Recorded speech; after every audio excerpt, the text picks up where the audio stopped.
Hey, this is Chris Cameron here, and I'm just doing a camera test.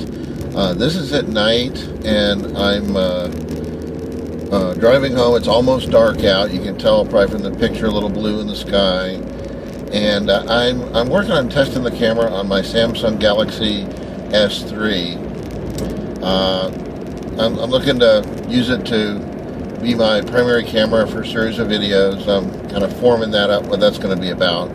But I just wanted to kind of look at the image quality and the video quality, the audio quality, and see if it's appropriate. Actually, in the screen, you can see my dash and my speed, stuff like that, kind of interesting there. And, you know, I'm looking to do things that will help people. And one thing I was thinking about was a lot of people, when it comes to money, they don't really use clear thinking. They might be very emotional about it. A lot of people are more private about money than maybe their private life will say. A lot of things on TV, they talk about private life stuff all the time, but they don't really talk about money in a clear way. And I think a lot of people don't understand some of the basics of money. They haven't really thought it out. There's just a couple of main points I want to make with this video, and it's two things, and I'll go into details a little bit later and elaborate more later. But I'm trying to make a fairly short series of videos so it keeps it on topic, and that is the two basic things about money. Is one, you have, and a lot of people don't know this, but it takes so much money to live your current life. And a lot of people don't know really how much money that is. They just want to earn more and more. They may not really know exactly where their money goes. But your life as it is, you have housing expenses, you have electricity, you have, television service, internet service, cellular services, water, power. You also have expenses like food and clothing, and those can vary wildly. A lot of these are voluntary to some degree. Some expenses you can control. There's also expenses like when you have fun, and I'm not saying don't have fun just to save money, but you can often have fun and spend different levels of money depending on what your idea of entertainment or fun is, or socializing. So that's one thing, is how much money it takes to run your life. And you might want to just consider that when you go to spend the money. So then we have the other side, which is spending money.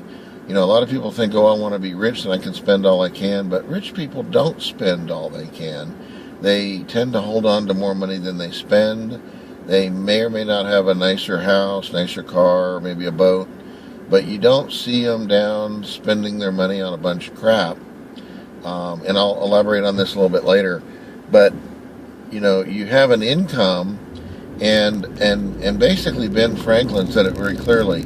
He said the man that makes 19 pounds, I'll use the dollars of the day, and spends 20, is unhappy. The man that makes 21 pounds and spends 20 is happy. So really, and a big part of happiness comes, and domestic bliss with your partner or your family comes from having enough money for your lifestyle. Some people, America is very consumer driven, and it's very easy to spend money in America. You can always hop in the car and go spend it. This is not the way necessarily to make your money the most effective and get the most use out of it. One thing that was told to me by my dad when I asked him how much should this particular item cost, whatever it was when I was a boy, he said, "What do you think it's worth? You worked for your money. What are you willing to pay for that? And if it's higher than that, then maybe you don't want to buy it at that price. Maybe you want to wait and get it at a better price." That really impacted my life and kind of the way I look at money, and I look at consumable goods. Some people say, well, that's the price, I got to go pay it, and they don't really challenge it. They run out and buy it. They're like an impulse buy. You hop in the car and you go buy whatever it is, or you're in the store, something's in front of you, and you say, oh, I'd like that, and you just buy it. Whenever I'm spending money, based on what my dad said, is I think of how is this going to improve my life? How long will it serve me? Like, is it for a few seconds, or is it a necessity, or is it something that seems like fun now, but I'll grow tired of it and throw it away? How long will it last? Will it be lasting for a lifetime? And is it something that I'm willing to impact my financial situation for and pay for? I know that's kind of a mouthful, but basically, is it really worth buying in my current situation now?